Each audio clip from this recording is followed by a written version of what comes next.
Hello friends and welcome to GMP media.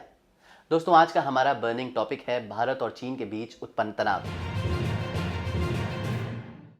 जैसा कि आप जानते हैं कि मई के पहले सप्ताह में एकाएक भारत और चीन के बीच तनाव बढ़ गया। इस मामले को शांतिपूर्ण ढंग से सुलझाने की कोशिश हो रही है। आइए सबसे पहले समझते हैं कि ये विवाद आखिर इतना क्यों बढ़ गया। लद्दाख में विश्व प्रसिद्ध झील है पैंगोंग लेक। इस झील के उत्तरी तट की बनावट पंजे की तरह है, जिसमें 8 फिंगर्स हैं, जैसा कि इस मैप में साफ दिख रहा है। भारत और चीन के बीच line of actual control finger 8 पर स्थित है। फिंगर 4 से फिंगर 8 का रास्ता बहुत ही ट्रेचरस है और इन दोनों के बीच भारत और चीन की सेना अपने अपने ढंग से पेट्रोलिंग करती है। अब चीन कह रहा है कि line of actual control finger 4 पर है और अपने इसी कथन के अनुसार उसने 5 मई को भारतीय पेट्रोलिंग दल के रास्ते बंद कर दिए। इसके बाद दोनों देशों की सेना के बीच झड़प हुई। इसके अलावा एलएसी से सटे इलाकों में भारत पक्की सड़कों का निर्माण कर रहा है, जैसे कि 255 किलोमीटर लंबी दारबक श्योक डीबीओ रोड। इस सड़क के बन जाने से काकोरम पास पर स्थित भारतीय सेना के कैंप दौलत बेग ओल्दी तक पहुंचने का रास्ता बहुत ही कम समय में सुगमता से तय किया जा सकेगा। एलएसी के निकट हो रहे इन भारतीय सड़कों के निर्माण से भी चीन को ऐतराज है।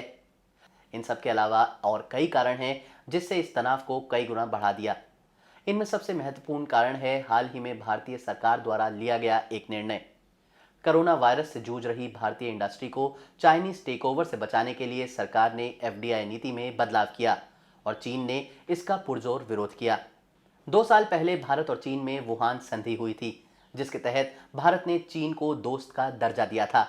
अब चीन का कहना है कि भारत द्वारा अमेरिका, ऑस्ट्रेलिया और जापान के साथ प्रशांत महासागर में नेवल एक्सरसाइज करना इस संधि के खिलाफ है और इसका भी विरोध चीन ने खुले तौर पर किया।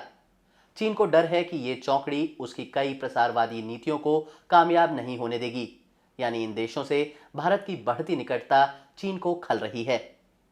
इन सब के ऊपर चीन की नाराजगी का एक और कारण है जम्मू कश्मीर को विशेष दर्जा देने वाली धारा 370 का हटाया जाना।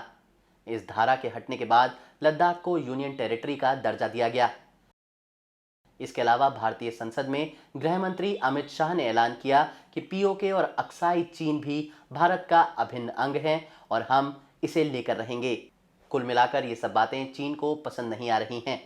यही सब कारण धीरे धीरे विस्फोटक बन गए और इसका एक रूप 5 मई को लद्दाख की पैंगोंग लेक पर देखने को मिला।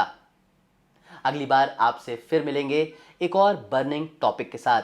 तब तक के लिए गुड बाय।